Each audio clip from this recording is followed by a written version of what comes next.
Hey there, I'm Nick. Twitter is a remarkable site. It's remarkable because it's able to get information to people like me who don't even have an account on the thing. That's how I heard about the Charlie challenge. If you don't know what it is, it's where you just take two ordinary pencils and you invoke a demon. Interesting, but is it real? Having a ghost in a room with you is very, very creepy. Nobody's denying that. But instead of Charlie, I would rather address the elephant that's in the room. And that's, is this challenge really real? Well, I don't think anyone can either prove nor disprove if ghosts really exist. But here's what I can prove to you. Robots exist. I know that because neuroscientist Olaf Blanc built one to answer this very question. He took 12 patients who at one point in their life claimed to see a ghostly apparition, blindfolded them, and had the robot copy their actions behind them. Take a look at my beautiful hand. When I move my hand, I'm mentally able to realize that this pencil is not moving with the hand. This is because I have sensory motor skills, and my brain is able to understand that I am moving in my place in space. You see, the 12 patients in this study seemed to lack that ability because they had brain damage in certain areas.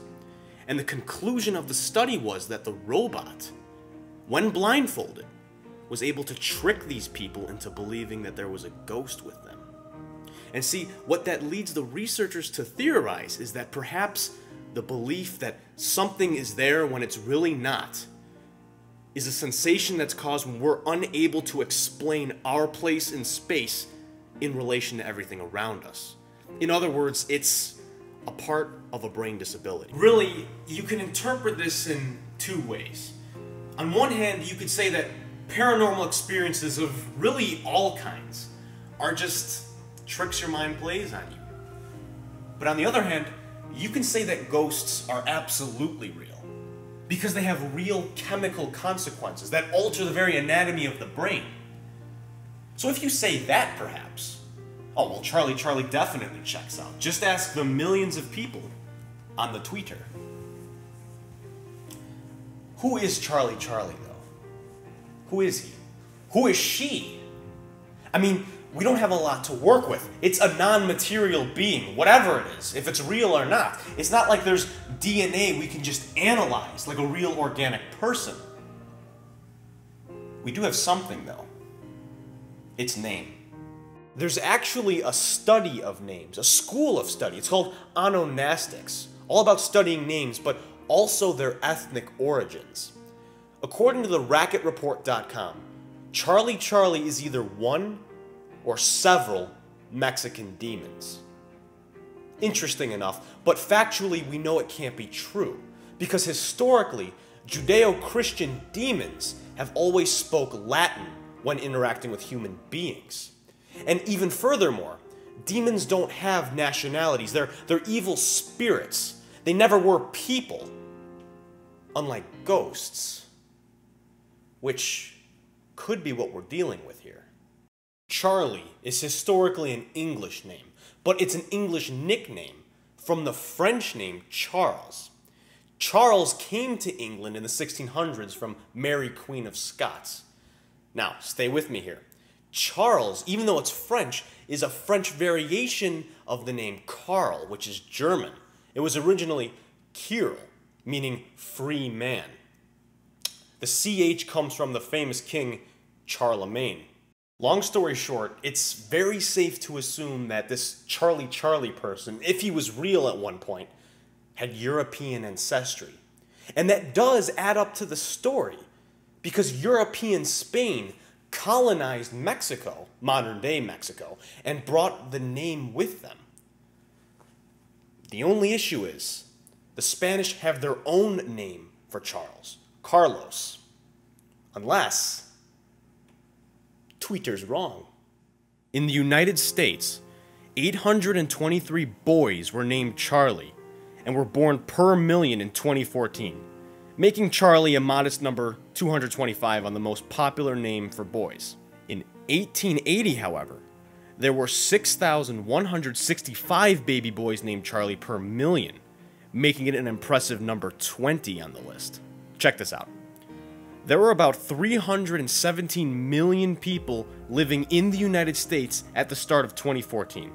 That's pretty massive when you see that the 10th US Census of 1880 said that there were only about 50 million Americans in that year.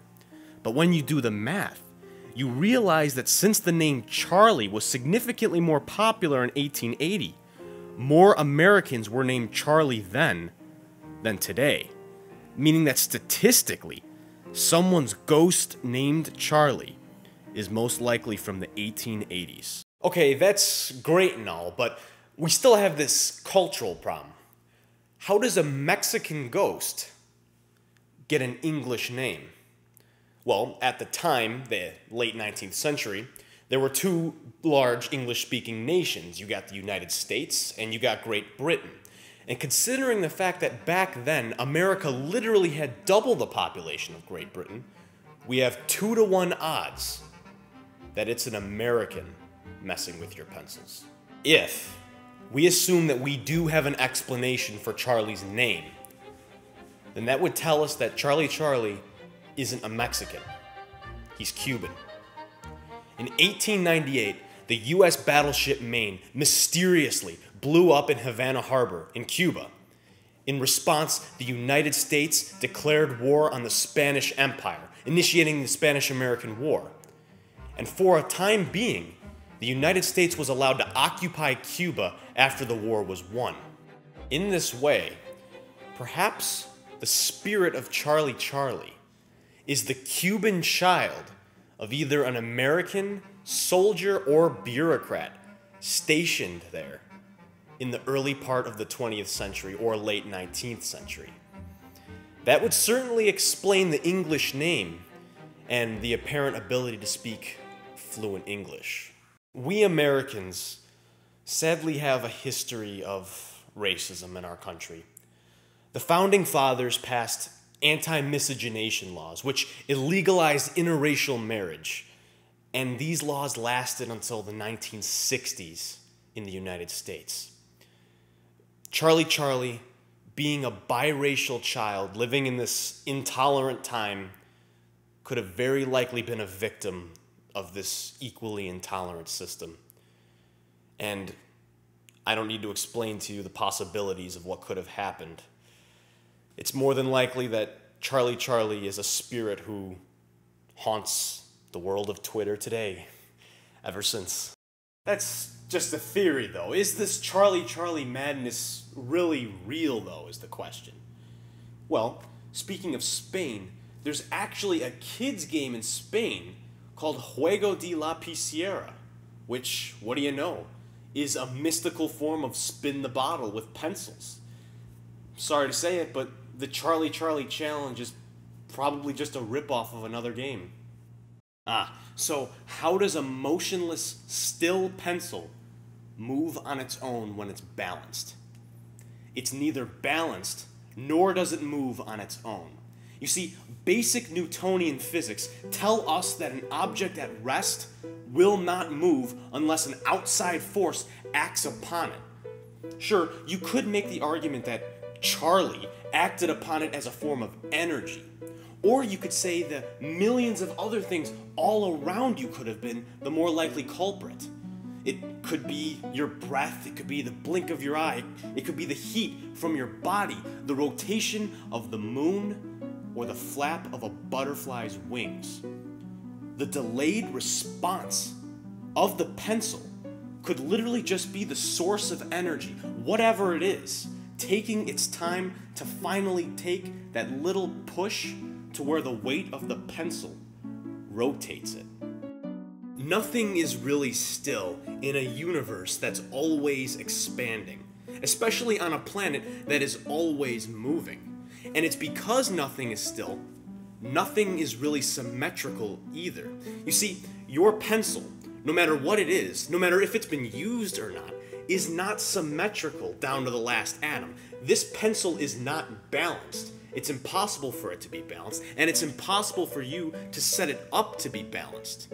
And it's this lack of balance that makes the challenge work. This lack of balance is what allows the pencil to move like a pendulum that it does. So, in a sense, the Charlie Charlie challenge works because it doesn't. To me, the Charlie Charlie challenge is not proof of ghosts, but it's proof that when things go wrong in life, they can still go right. Thanks for tuning in.